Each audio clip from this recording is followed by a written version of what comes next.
it would be subject to legislative authorization and appropriation in the General Appropriations Act of fiscal year 2017.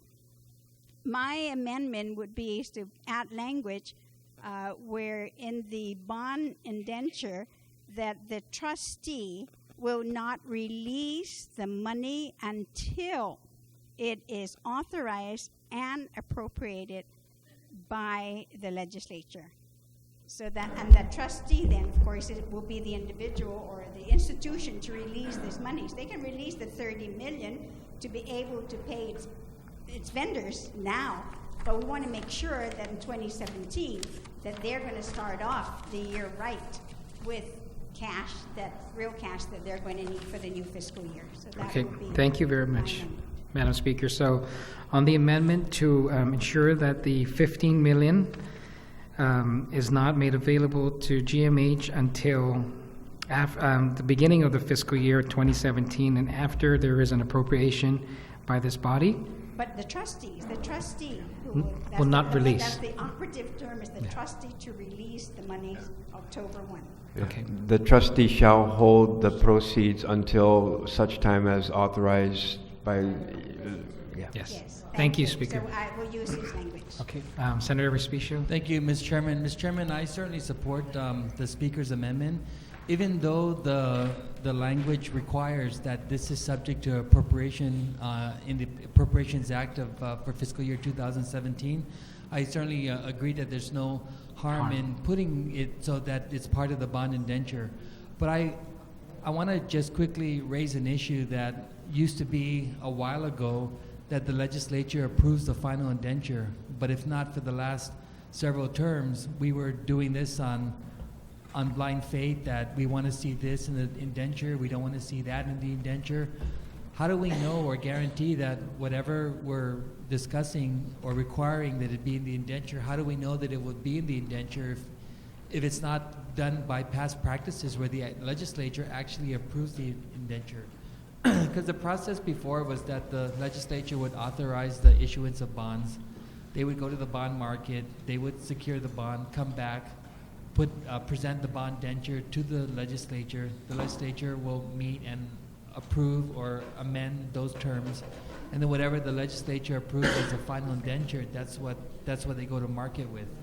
So what are the assurances that we have that if we make it so that the trustee is the one, we tie this to the trustee releasing the funds based on whatever's contained in the Appropriations Act of 2017, what assurances will we have that this will be the case if we don't see the bond indenture prior to being put out for market? Okay. Yes, thank you, Senator Respicio. It is certainly more than appropriate to be able to have language maybe right before the severability that says that all of the authorizations contained in this measure shall be contained in the indenture and recited. That's my point. So whatever the Speaker is saying, you're suggesting we have a new section that puts this required to be reflected in the bond indenture. Okay, so the indenture will take the authorization, and it will go ahead, and if like anything that you have here will be reflected in the indenture, including holding the money until the 17 budget is approved and the monies are specifically appropriated. But everything that you authorize here is the basis for the indenture. There already is, as referenced here, the existing 2009 indenture. So that's something that the legislature already approved. All we're doing is amending it to be able to take into account these new terms and conditions, but it's not a brand new indenture, so all of the terms and conditions that were there in 2009 will transfer to this 2016 indenture, inclusive of all the fail-safes and other types of requirements that the legislature has. So it's not a new indenture by any means, it's the existing. Okay, so there's clearly no harm in, I certainly support what the Speaker wants to do to add an additional level of comfort that this $15 million will be held in trust until such time the legislature appropriates those monies. Okay, thank you, Senator Respicio. Anyone else on Speaker Wampat's amendment? Are there any objections? No objections. Motion carries. Speaker, do you have another amendment? Yes, and I'd like to take you to page 5, lines 10 and 11. I would like to put a period after refinanced and delete inclusive of all fees for bond counsel and bond underwriters and other cost of issuance. So therefore, all the other amounts that they would get, Okay. the more we'll get for the hospital and less for all the others. Okay. Any objections? No objections. Motion carries. Senator Blas. Thank you, Speaker. Senator Blas. Thank you, Mr. Chair. And Mr. Chair, I'm just going to point out to a conversation that this body had, and I'd like to actually direct this question to Peter John. There was there's a proposition, a suggestion as to how we can actually, as a result of the savings realized from going back and refinancing the bonds and stuff, and then using that savings to be able to make the payments over a 3-4 year period of time, recognizing what's the downfall to actually that type of or that proposition or that alternative? Thank you, Senator Blas. From where I sit, it means that the vendors will not be able to be made whole immediately as soon as the monies come in, which means then that the hospital will continue to be on a hold, depending on which vendor perhaps. And sometimes it's difficult to say I'm going to pay this vendor, not this other vendor, because this vendor does something with maintenance. But when you talk about maintenance of the fire alarm system, which is a life safety issue for our patients, then it's going to continue to be a juggling act, and it is a challenge when you have limited resources to be able to pay the vendors. But I think the more critical part, I beg your indulgence, and I'd like to ask Dr. Lizama, as a clinical provider, what that really is going to mean in terms of the patients who come to our doors.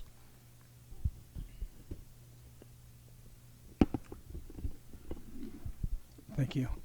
Thank you. I would like to go back to Senator San Nicolas's comment earlier about our revenue source being the same for the last 4 years.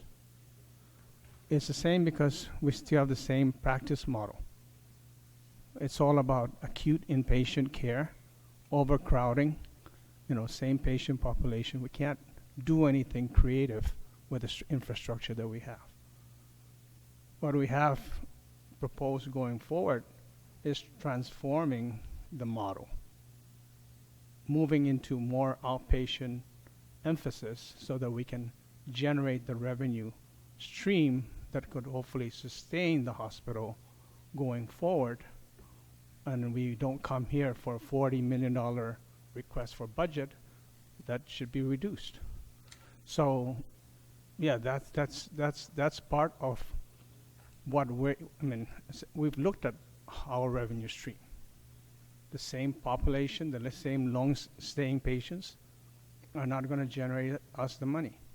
But if we create outpatient services where we capture them in the outpatient setting, we create an outpatient clinic, because let's face it, GMH has to do its part to make money. We can't rely on public health. We can't rely on the community. There's no place here for a nursing home. There's no place here for any patients that are overstaying. So we're going to basically look at developing outpatient clinic for patients to be discharged sooner than they don't get their antibiotics in an outpatient clinic. So that's part of our going forward plan. But in the meantime, if we don't get what we basically, if we just get this, we'll be back in the same situation, and the patient care with a congested environment where everybody that comes to the hospital sees patients in the whole way, it will be the case. Okay. I before I go on to my next question, I think that Senator Jim had a... If I could just kind of ask a question along the same lines that Dr. Lizama has answered. I guess the question that comes to my mind, Dr. Lizama, is that by creating when we start talking about outpatient services, are we talking about competing against local docs? No. When we're talking about outpatient care in the hospital setting, we're talking about acute patients. The acute patients being more intense than what would be served in the outpatient setting. So we're talking about patients that may need to be watched overnight. We have a 2-day period where we can classify them as outpatients. So if we deliver efficiency in care, these patients would become basically considered outpatient and would be reimbursed at 85% or 80% of what we bill rather than the 1,100 a day. So it's a whole different population of patients that we're talking about here. But at the same time, I would ask you that, what was presented earlier, I'm getting an oncologist next week. Do I have an oncology facility for this oncologist coming next week when I'm told that basically an oncologist on island that currently serves the population may not necessarily serve him? What do I tell him if he doesn't have, So I need to respond to the needs of the community. We need to respond to the needs of the community because they're ending up at the hospital and it's basically costing us more money in that situation. I appreciate that, but then it goes back to the argument that one of our colleagues over there was mentioning, right? And when you start talking about the state plan, and perhaps, the argument he's always made is that there's $44 million going to preventive care and nothing going to GMH. When you start talking oncology, it seems to me that you'd want to go down that road of, balancing how much is distributed to public health and then how much is distributed to GMH. And I guess that's, That's still addressing that, Senator, because, again, we would get our fair share of the Medicaid business, but because we're going to get better reimbursed. Because again, it reimburses us at 80% of our costs versus a cap at $1,100 a day. Okay. And again, I guess that's a discussion for another day, Yeah. but I just wanted to go down that road. Thank Okay. you. Okay. Senator Blas? Thank you. And Mr. Chair, there was an earlier amendment that actually passed, and I was looking at the amendment now and as the body of the bill, and the intent of this, and I'm just a little concerned. This goes back to, I guess, Section 2. And it was actually an amendment that was made earlier by a good senator from Magana Heights, where it basically says that the $30 million will be paid to make the payments to the vendors for amounts up to as of July 31st, 2016. My concern there, Mr. Chair, is that if we keep it and cap it at July 31st, 2016, we're actually not maximizing the amounts that we could have gotten as far as the first 30 million, and recognizing that there's going to be a gap between July 31st and October 1st, that there's going to be amounts, because that are going to be due and payable. So I'd like to make an amendment to basically remove as of July 31st, 2016. Because what we want to do is clear off as much payables as possible and not, and keeping the 30, and that we're not shortchanging, and we're not, we got the 30 million, and if we only have 18 million now, and let's say that as a result of what we have on hold, we don't do any of that, or none of that is billed to us or billed to you guys until August. Well, by the language of this law, of this legislation, that August 1st to October 1st window, we can't use the money. And so I don't want to handcuff them with that. So if we can just remove as of July 31st, 2016. Thank you very much for that. Are there any objections? No objections. So we're removing as of July 31st, 2016. That's right. Okay, and I also want to make sure, and I beg the assistance from the legal counsel on this, is making sure that this language does not preclude or does not stymie the utilization of these funds for prior year obligations and as far as the vendor payables. If it's as, or do we, is the language necessary for us to say and prior year? Mr. Chairman? Yes. I certainly appreciate the gentleman's amendments. This amendment now is looking more and more like his amendment, so he could be the sponsor of that, and I wouldn't object. You know, and this is working. We're working in concert with a good gentleman. Okay. Okay. Again, it's just we're going to recognize, and we want to make sure that there's nothing in this law that, first off, this legislation that says that we can't touch or that we can't make payments on bills that were from the last fiscal year. We've seen that far too many times, Mr. Chair, and I just want to make sure that, you know, that's addressed. Okay. I don't know, and the language as is already, you know, probably already states that. Mm-hmm. Okay, and I believe it does because we discussed that earlier about Right. it being accounts payable, right? So. right. Okay. Okay. So I just wanted to make sure. Thank you. Thank you, you. Senator. Okay, Senator, you still have the floor. Anything else? Okay, the last one we have, Senator Espadon. A point of information, Mr. Chairman. Oh, yes, point of information. I just wanted to Senator. clarify something because going back to an amendment that was recently proffered by the speaker on page 5, lines 9 to 11. I believe that there may have been a confusion in intent, and so I just wanted to clarify as a point of information or point of inquiry. We struck on page 5, lines 10 to 11, starting at the word inclusive of all fees for bond counsel and bond underwriters and other costs of insurance. Now, the way I originally read that language was you're going to have to get at least 2% less than the present value of the debt, and that should include all those fees. But now what we've done is they can get 2% less than the present value of the debt, and then you can add back those fees back on top of it. And those fees, as we discussed earlier, was 1.5%.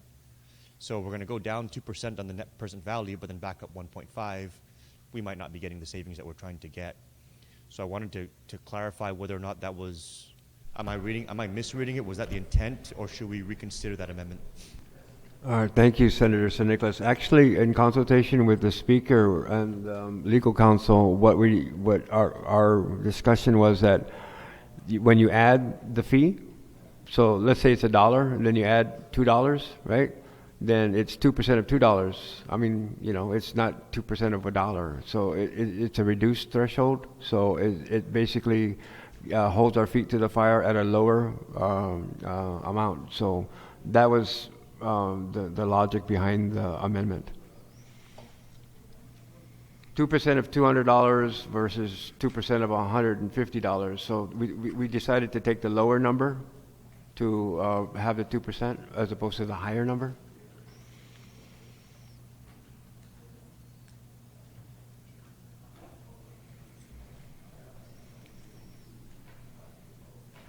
So the way I'm reading it is, let's just use $100 to make it easy. 2% of $100 is $2. And so the certificate shall be at least 2% less than the present value of the debt, inclusive of all fees of bond counsel, underwriters, and other costs of insurance. Now, when you take out that inclusive language, you have $100 at the present value. You have to go down 2%, so you go down $2, so you go down to $98. And that $98 is what you can refund it at, and that doesn't include the fees, bond counsel, bond underwriters, and other costs of insurance. So you have the $98, and that conforms, but then you still have the additional 1.5% cost for all those other elements. Yeah, we're taking that so it's 1.5 off the table, so it doesn't raise the amount, because otherwise it would have raised it, right? Well, the 1.5% is a certainty. Yeah. And So floating if this you bond take is it, gonna be if you so- take so- it so- off, whatever that dollar amount is, then doesn't it reduce the amount that the 2% is predicated on? So it's a lower number?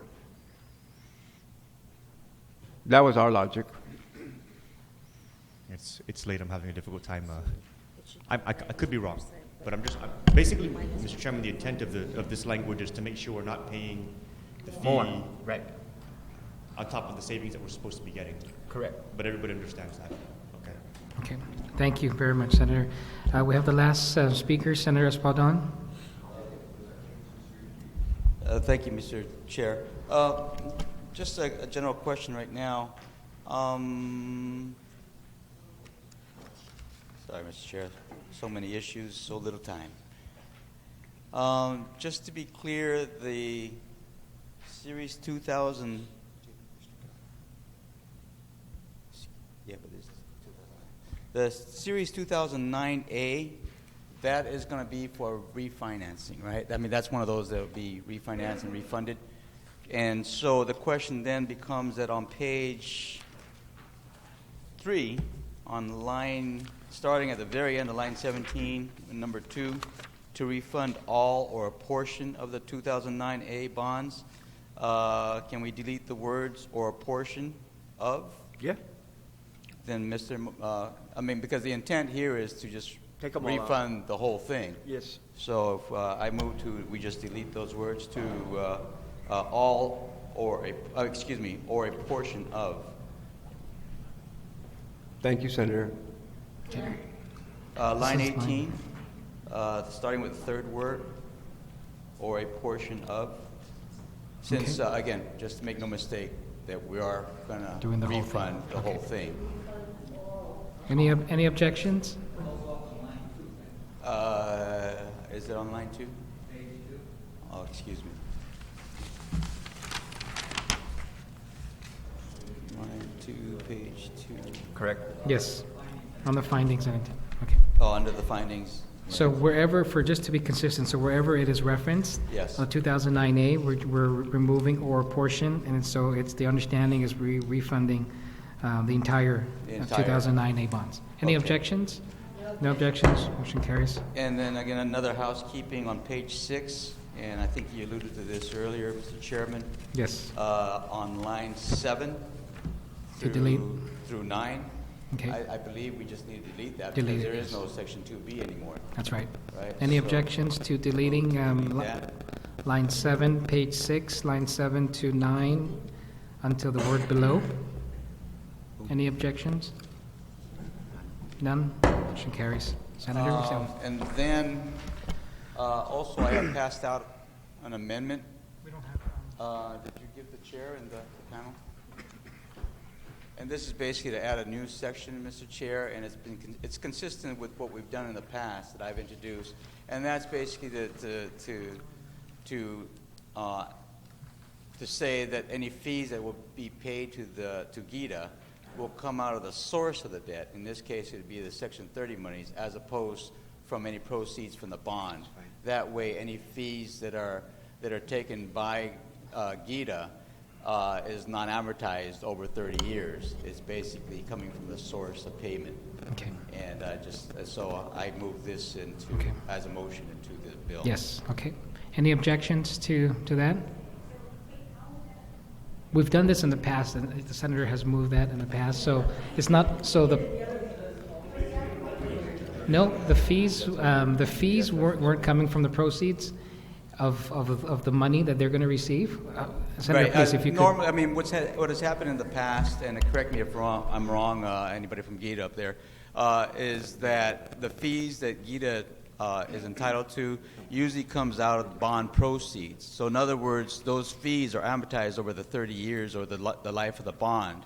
This, in essence, doesn't allow that, and basically says that any fees that they're due will come out of the source of payment. In this instance, it'll be Section 30. So, say for example, if they're just for a hypothetical, if they're allowed $1,000 out of it, it will not come from the bond money. It will come from the source of payment, which is Section 30. Okay, any objections to Senator Espadon's? Any objections? No objections? Yes. Just for discussion, Mr. Chairman. I love the amendment. I don't think we should be paying interest on the fee. The only problem is that from a budgetary perspective, I think we need to, I don't want to put the budget chairman on the spot, but if this is going to come out of Section 30 money, even if it's just 1% for the fee of $400 million, we're talking about $4 million. So are we factoring that into the overall? Our fee is less than 1%. It's 0.002. 20 basis points. Yes, sir. Okay, so we're talking about 1 second. Just so we can understand what we're looking at here. I'm just going to do 400 million. And remember, Gita gets, we don't get any payments from any general fund sources, so. 800,000. Okay, Right. that's more manageable. Thank Okay. you. Thank you. Any objections? No objections? Motion carries. Senator Espadon? Thank you. I don't have much more, except if I have the last say, at least this is my last turn up. I have mixed emotions. I mean, this is one of those bills. It's a damn if you do, damn if you don't. I mean, there were a lot, and there are two separate issues that kind of go against each other. One, of course, is the health care of the hospital, that the hospital provides, and all the supplies that they need and the support that they're looking for. The other side of that coin is, in my mind, is like I stated earlier on, I don't believe the bond market is the proper vehicle to go to when you have operational expenses to fund. I always believed that the bond market was for capital improvement projects. And again, the panel has spoken to that, and that's why we need a new Z-Wing. But that's another story. What we're doing here is going to the bond market to borrow to pay off past debts. And that's very tough for me to swallow.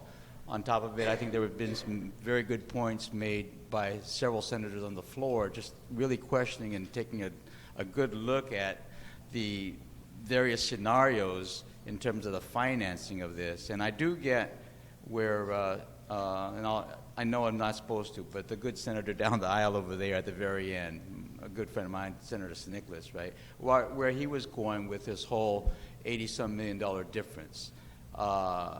But that being said, it's one of those things, a damned if you do, damned if you don't type situation.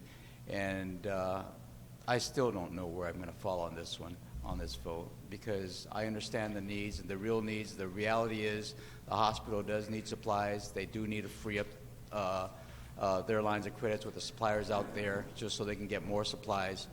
But at the end of the day, like I said, this is not a smart financial move. And I'll leave it at that. Thank you, Mr. Chairman.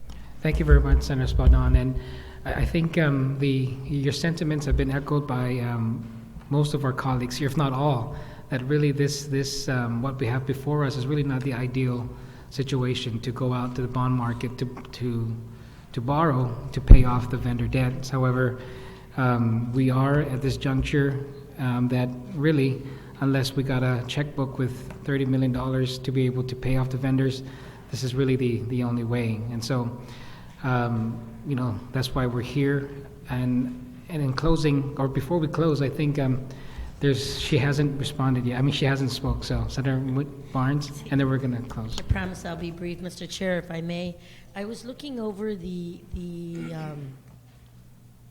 balance sheet and I was looking at the payables, and I just wanted a clarification from maybe Benita or Peter John. We have on payroll payables, we have the government of Guam, we have retirement, we have the treasurer of Guam, and then on the last page of this balance report, we have the treasurer of Guam, and I just wanted a clarification because I would assume that if we're going to pay the treasurer of Guam, it's probably for taxes or fees, but yet on the back you have a $92,000 payable to treasurer of Guam, and then on payroll payables you have it to treasurer of Guam again, DRTs, for $1.7 million. So I just wanted a justification on that, and then you have the DRTs. So you have government of Guam, just government of Guam. Which government of Guam is that? What part of Gov Guam? for the 1,000,003. But you also have retirement, 847,000. These are all part of the, there are some unpaid liabilities before that is on a payment plan with the retirement. So these are all part of the retirement fund payables. So government of Guam itself is the retirement, and then the government of Guam retirement fund, DCP, are two different. Yeah, these are like the two different plans, and then there's some old liability that are being paid on a payment plan with the retirement fund. Okay. And then what about the Treasurer of Guam? The Treasurer of Guam is the withholding tax.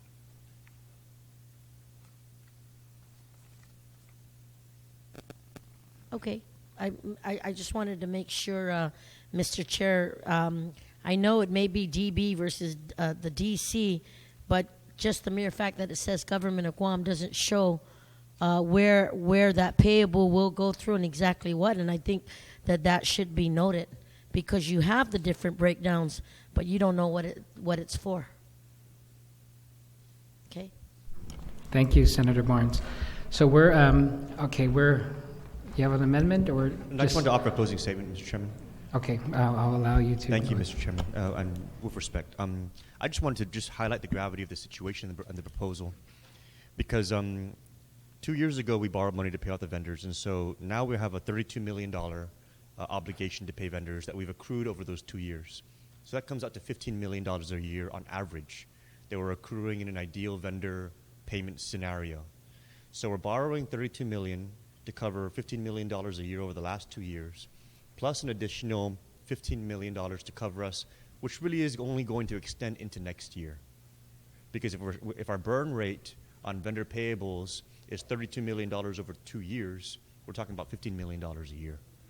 So borrowing $45 million is going to pay off the last 2 years, and it's only going to buy us 1 year.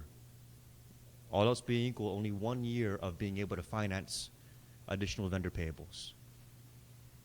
And for paying off the last 2 years and for financing the next year, it's going to cost us $45 million, and after all the interest is factored in, it's going to be about $86 million. And this is why, I know that I was aggressive this evening, I apologize if it was a little rude, but this is why I'm very, very hot on this issue, because after I've delved into the numbers, this is totally unsustainable. We're going to be back here 3 years from now, 2 years from now, 1 year from now, and we're going to have a huge vendor payable still on our backs. So I know that there's been a lot of conversation about going into outpatient services. I think we need to expand the conversation more and talk about existing healthcare dollars that are out there that probably needs to get redirected.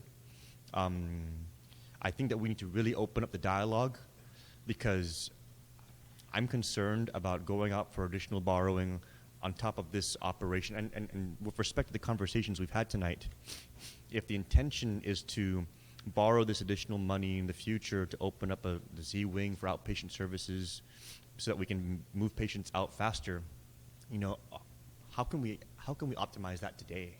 How can we move up patients faster today to capture those higher reimbursement rates? And how can we go figure out how to increase the reimbursement rates for things like emergency services and inpatient services? We don't have a lot of time if this financing is only going to buy us a year. And even if in the best case scenario, we went out for the extra $125 million, we wouldn't be able to build out the entire Z-Wing in a year. It took us like 6 months for the A&E, just for the maternity ward. We haven't even started that, and it's been a while. It's been over 4 years since we built Simon Sanchez High School. So I understand that that's one of the options, and even if we all went behind it and threw our support behind it, we still would not get that operation up and running in time for us to avoid falling back into this situation.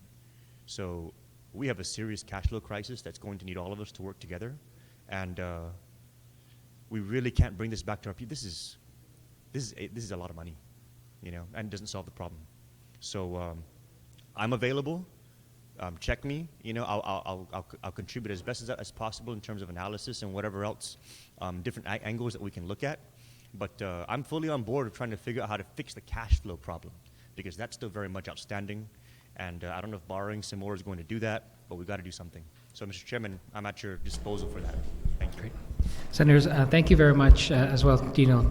Yes, I want to thank you for your participation and for everyone's participation here today. And I want to reaffirm again my invitation to you that after today, we'll sit down together with our other colleagues here to work with them to find really the long-term solution, because this problem that we're at, yes, we were here 2 years ago, but it's really 3 decades of the same issues that the hospital has faced year after year. So thank you for that offer, and definitely we'll be able to work together. I just, before we close, yes. Thank you, Mr. Chairman. Mr. Chairman, I just wanted some additional latitude to also give some closing comments, being that I was the one who moved the amendment that brought the borrowing up from 30 million to 45 million. Certainly, I would love to vote no on this bill. And what I'm asking is my colleagues to recognize that we have to be all in this together. And the politically correct and right thing to do would be to vote no and to not have any borrowing. But for those of us who would vote yes and do whatever we can to put our necks on the line to keep GMH afloat, we're going to make sure that those doors remain open for anybody who needs that kind of health care. And the unfortunate reality is that those of us who vote no on this bill can continue to say that borrowing was a wrong thing to do. And I'm not pointing any fingers or creating any ill will towards any colleague here or colleagues. I'm just appealing to a greater sense of reason, to be reasonable, to understand that for those of us who make the tough decisions, who toe the line with respect to what needs to be done to keep the hospital open, our yes vote would mean that the hospital remains open. So nobody would ever question any senator who voted no on this bill. But if we all voted no on the bill, and God forbid, GMH has to shut its doors because the vendor would no longer give a line of credit, all of us will be on the line. So it's those of us who carry this government, those of us who have the institutional knowledge and experience to keep this government afloat, recognizing that in a perfect world, yeah, we shouldn't need to borrow, but also we must be sensitive to the fact that GMH can't close its doors to anyone. And I keep going back to the point that if GMH were a private business, and I get a little bit incensed with the comments from the public that if you outsource GMH to a private entity that we will not have these problems. And so I don't blame the public too much, because they're only willing to understand about 30 to 60 seconds of the issue, and their conclusion is borrowing is bad. Yeah, borrowing is bad. When you keep borrowing, it's bad, but I think we have to do our part to create a responsible community, to let our community know that the situation is such so that we have to borrow. We have to borrow. I mean, the idea that we can just make the vendors wait for another year, and then if we play catch up, I remember when we were doing the bond borrowing for the $400 million tax refund, the argument was made that the Series B borrowing, the $175 million, was not necessary because there should be enough revenues from the existing general fund revenue to cover the tax refunds. And because of all the data that was presented, where the argument was made that this will be paid for using the military buildup and the China visa waiver, none of which we have to this day. But the reality is taxpayers were owed those monies, and so I voted for those two measures, and I assist in writing the Series B to that earmark the $175 million to pay tax refunds. So we're in the same situation, but this time it's the hospital, and the argument will always be made that the hospital is a top priority. And so I just thank you, Mr. Chairman, for just giving me the opportunity to explain in advance why I'm voting yes for the bill, and to recognize the hits that you're taking publicly, because we're coming across as we're just going to keep borrowing and throwing it into a black hole. But that kind of statement does not recognize the hard work of not only the panel here, but also the hard work of all the doctors and nurses and the support staff at the hospital that have to work in a dilapidated facility, but that the quality of care is not sacrificed or compromised. And so it's the kind of statements that cast general aspersions that we're just not looking at finding long-term solutions to making the hospital sustainable. When the governor introduced his bill, I'm glad the offer tonight is being made to be open and to explore some solutions, but those things begin with a public hearing, neither of which occurred.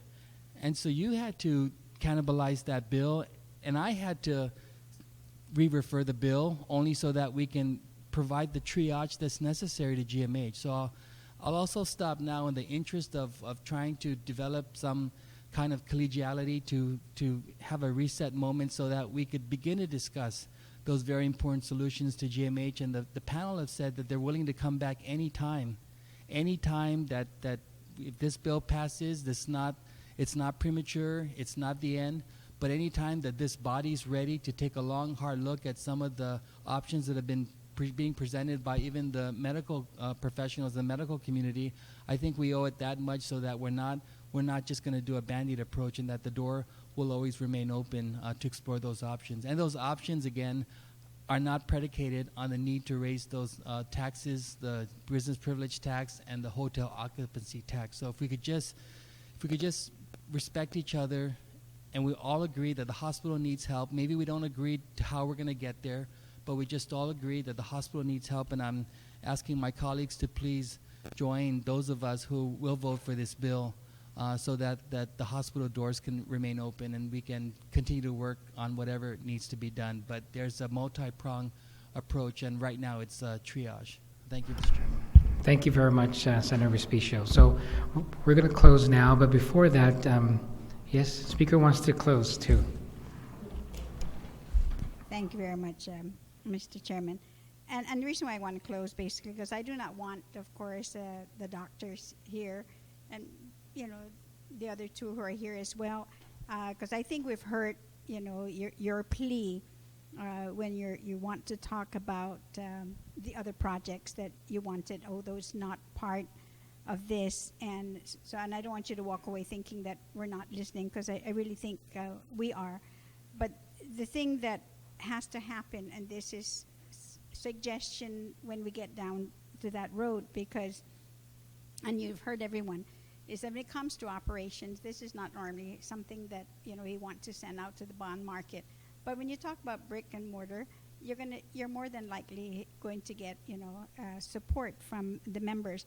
But at the same time, because you're the ones making the pleas, I'm having to ask this question, that where is your business plan? And in your business plan, normally your business plan would tell you what the roadmap is, because your roadmap then would really show how successful the business will be and how successful it will be in growing your revenues, because that's exactly what you've been telling us. And I'm not an entrepreneur in that sense to really know that, but there's just several things that needs to be done when you do this, because I've considered this, like going to SBA to make a loan and find out what are all the things that I need. And some of the things they said is like a description of what it is that you want to do. How does this differ from others? What is your analysis? What is your research? What are the competitors that are here? All that, because those are important. Your funding requests, your financial projection, those are all very important, in this business plan. But we haven't, heard any of those things. So, and I'm hoping that maybe, yes, later on, we can have that conversation. So where we're at today is dealing basically with, now quote somebody who said it, is that this is a Band-Aid that we're doing, applying right now to an open wound. But we know that this is something we need to do. But I'm hoping then that with this conversation, and I'm very happy to hear our colleagues all say, is that they all want to be a part of the solution here. Everybody here wants to help, the hospital. But we got to look at the bigger picture. We got to look at every little hole, everything, every leak, every wound, and try to close all those. And there's so many ideas out there. And if we put our heads together, I know we can solve it. And several things were thrown out in the informational hearing, and that was good, because we allowed everybody to talk about it, and everybody seems to agree that universal, regional health insurance is important. We want to address the 3 M's. How can we insure all those individuals, those who are uninsured or underinsured? Then we always are saying we need to find a dedicated funding source for the hospital. And I was just joking with my colleague here who's really pushing this, medicinal marijuana. And I said, maybe we should use that money then, all the fees, and let it go directly to the hospital since it's related to health anyway. So I'm planting the seed in her mind and everybody else that maybe that's something we should really consider.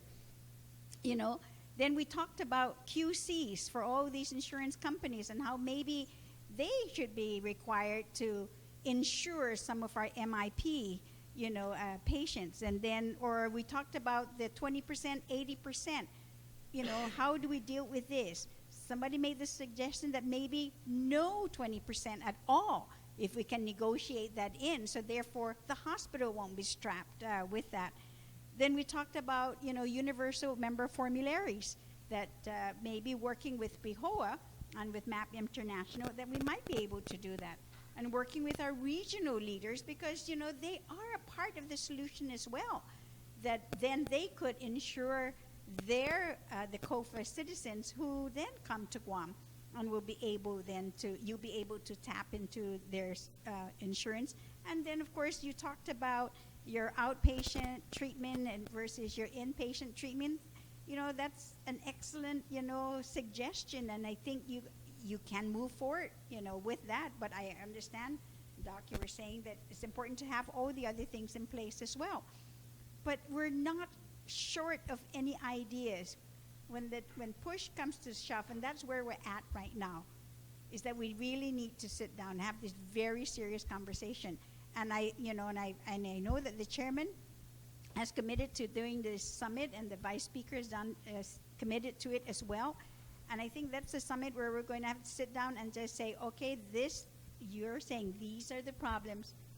What are the stopgaps? What are we going to do? And it's none of this frill, but rather we want to solve it now.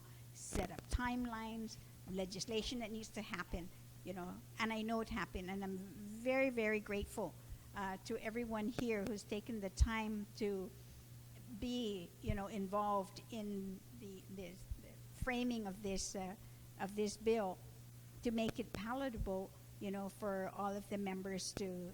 I'm hoping then, yes, to vote for, the passage of this bill. Thank you very much, Mr. Chairman. Thank you very much, Madam Speaker.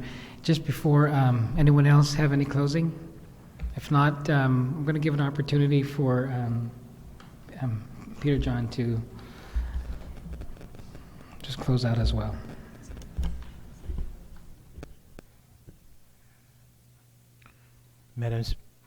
Madam Speaker, thank you for your thoughts and your comments, and would also like to thank the members of this body who are here and have sat with us and gone through this very important discussion. The hospital does have a plan, and we look forward to that opportunity. The plan was Bill 338. I'm sorry, 338. And so we look forward to that opportunity going down the road to discuss that plan in more detail. And I've made the commitment that we will come before the legislature, roundtables, public hearings, whatever it is, so that we can share that information with you. But thank you and we'd like to thank you in advance for that opportunity as well. Thank you very much, Mr. Camacho. And in closing, I'll ask Ms. Garcia to close as well. But I think what's very important, because we had that discussion earlier about what the impact would really be. I think that has to be very clear for our community and clear also for my colleagues here, because that may really depend on whether they vote for or against this measure. I wanted to first thank everybody for your time and commitment. It is a struggle to do what we're doing tonight. And I also wanted to clearly lay out to everyone the costs. Again, if we were doing two loans, two bonds, if we did only the refunding and only the new money, then the cost would be what one of our senators said. By putting it together, by bringing the refunding and the $45 million in new money, and taking again the old debt service from the new debt service, the cost of adding this new money to the people of Guam, the carrying cost comes down to $24 million for the $45 million that's coming in. Again, yes, there's a cost if you do two separate loans, but by combining it in one, we are now able to reduce the cost of borrowing and bring that cost down from what was earlier said about $40 million to the $24 million. So again, it's a great savings by doing it together as opposed to separate borrowings. So I just wanted to make that clear to everyone. That's the difference that we've been having. Okay, thank you very much. I want to thank you, Tina, Lester. Thank you, Peter John, Benita, and Dr. Lizama. Thank you for your time here today, and also to my colleagues. So, is there a motion, Mr. Majority Leader? No, that's all. We're done.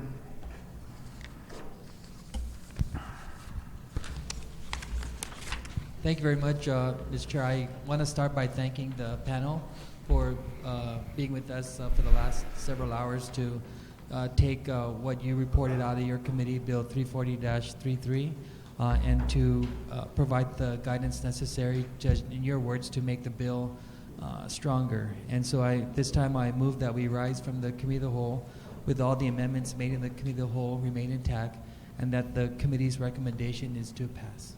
Okay. On that motion, no objections. Motion carries. So we're now in recess.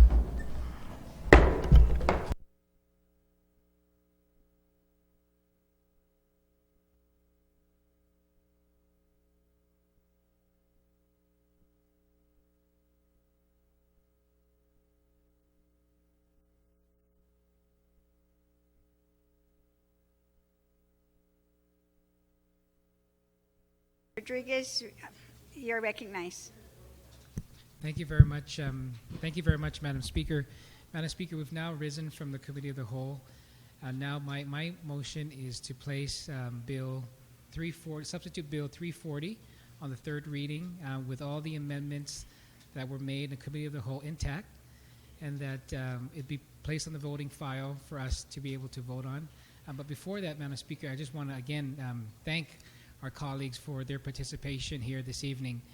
What this measure is, what we went through tonight, Madam Speaker, is a measure that really is not an ideal situation where we're going to have to go out and again borrow this money for our hospital. But it's the reality of what the situation is, and so we just want to. I just want to ensure that the people of Guam understand that you heard the passion here this evening from all our colleagues, all the members of this body, that really the desire is to be able to provide the assistance to our hospital, but looking at a long-term approach. And it's not going to happen overnight. It's been a difficult task to be able to come up with that solution. But what we've heard here tonight is very promising, is that all the members of this body are on the same page and being able to find that solution, to be able to work with each other, because that's what our people expect of us, is to be able to work with each other, put our differences aside. And I'm ready to do that. We've heard others here who are ready to do that. And so I'm pleading with my colleagues that let's send a united message, a united voice in being able to help our hospital. This is an entity, Madam Speaker, like no other entity in our government, where they must do these tasks. They must care for our people, treat them, regardless if they are paid for it or not. That's a losing proposition, Madam Speaker. And so what we're doing here today is being able to allow them to pay these vendors so that they can, again, supply our hospital with the medicines, the Band-Aids, everything that is needed to be able to care for our people. So, again, I'm pleading. This is not the perfect way to do it. This is not an ideal situation, but Madam Speaker, colleagues, please send that united front from us here, the 33rd Guam Legislature, that this is what we have before us. So please, I'm asking again to please vote in favor of this bill. Thank you, Madam Speaker. So the motion then is to place Bill 340 as substituted and further amended on the floor with all its amendments intact, placed in the third reading file without any objection. I just want to make sure I repeated it to make sure that I'm saying it correctly, and I'm not leaving anything out. No objections? So ordered. So Senators, we're going to need to engross Bill 340 with all of its amendments, and I'm asking that you come back at 9:45 to vote. We're in recess.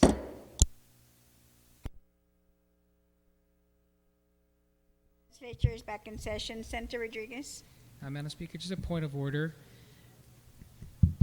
Madam Speaker, just a point of order that, it is about 10:53 in the evening, and 9:59. That's right. But, we just got to be cognizant of the rules, our standing rules, that indicate that, and I'll read it here, convening of sessions and continuation of session meetings shall be after 7 a.m. each calendar day, and each session shall be recessed or adjourned on each calendar day as near as possible to 10 p.m., taking into account finishing the immediate matter at hand on the floor at the hour. And so I just want to, for the record, indicate that we did complete the matter at hand prior to 10 p.m. Yes. And that we do have this rule, and perhaps what we should do is just move to, and I would like to make that a motion, if it's appropriate, to move that that we waive this this section of our standing rules in order for us to be able to vote on these bills, notwithstanding this section of the standing rules. Well, the clock did stop at 9:59. So on that motion, notwithstanding, no objections, so ordered. So in the voting file, we're going to vote in bill number 345-33.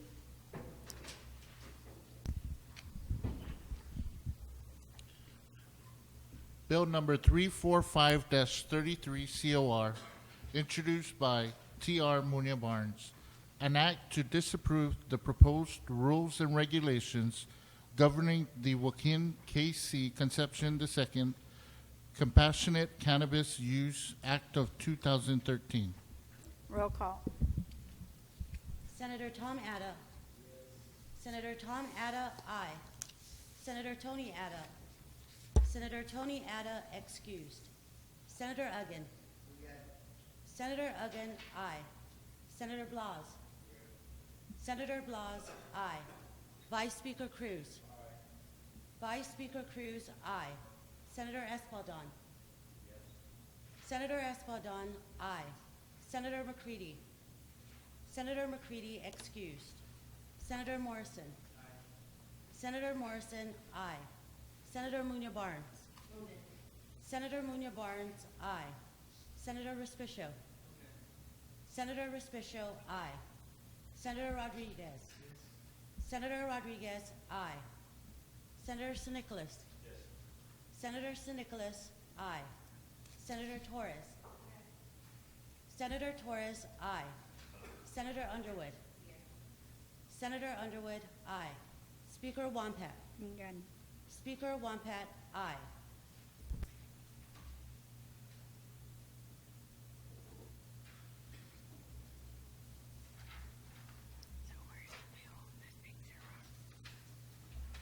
Bill number 345-33 received 13 yea votes and 2 excused absence. Bill number 345-33 is duly passed. We're going to take a brief recess.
On bill number 340-33, COR.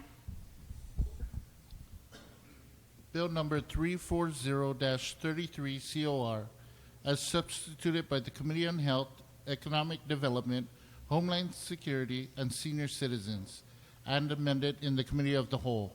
Introduced by Dennis G. Rodriguez Jr., V. Anthony Ada, R.J. Respicio.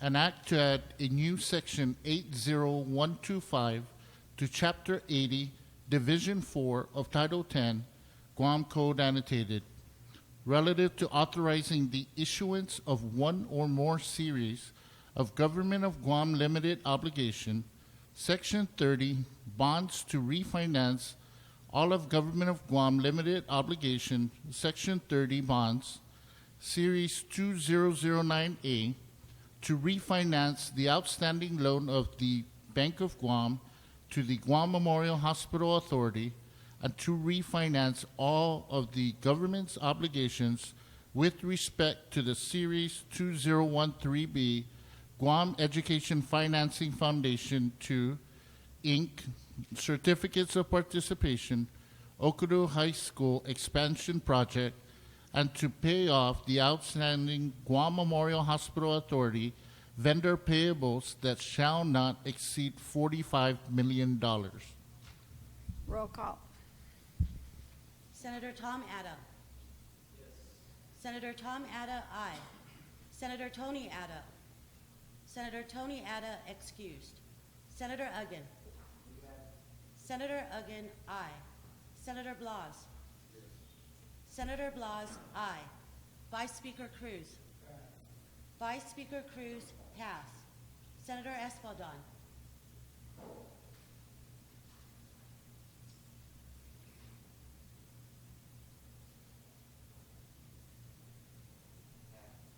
Senator Espaldon, pass. Senator McCready. Senator McCready, excused. Senator Morrison. Aye. Senator Morrison, aye. Senator Muña Barnes. Senator Muña Barnes, aye. Senator Respicio. Senator Respicio, aye. Senator Rodriguez. Yes. Senator Rodriguez, aye. Senator Sinicolas. No. Senator Sinicolas, nay. Senator Torres.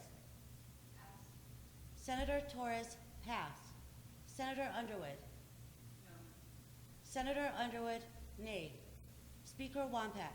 Pass. Speaker Wampat, pass.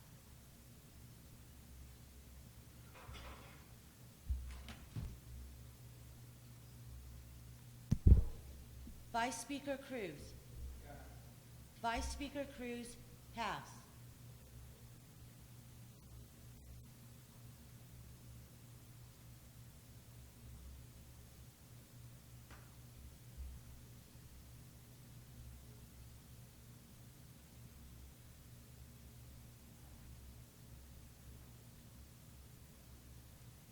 Senator Espaldon.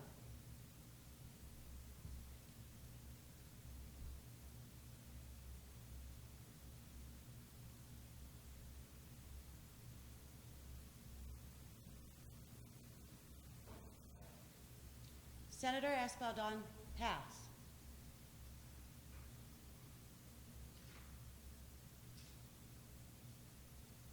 Senator Torres. Senator Torres, pass. Speaker Wampat. Pass. Speaker Wampat, pass.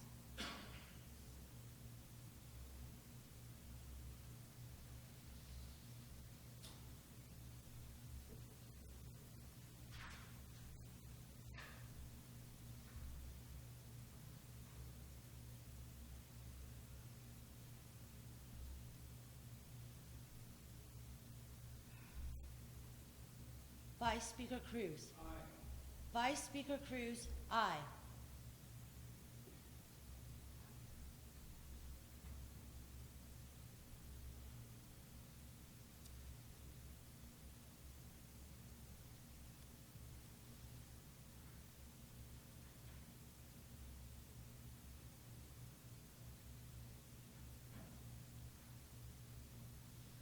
Senator Espaldon. Senator Espaldon, Aye.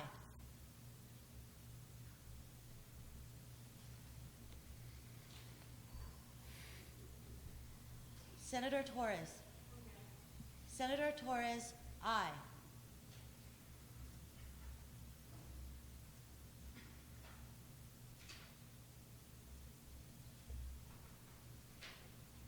Speaker Wampat.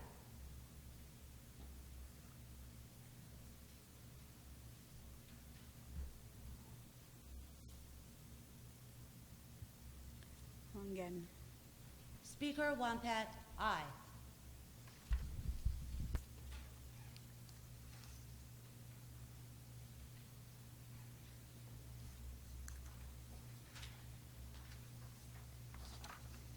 Bill number 340-33 received 11 yea votes, 2 nay votes, and 2 excused absence. Bill number 340-33 is duly passed by this body. Senator Respicio, you recognize. Thank you, Madam Speaker. I move that we adjourn subject to the call of the Speaker. On that motion, we're adjourned subject to the call of the Speaker.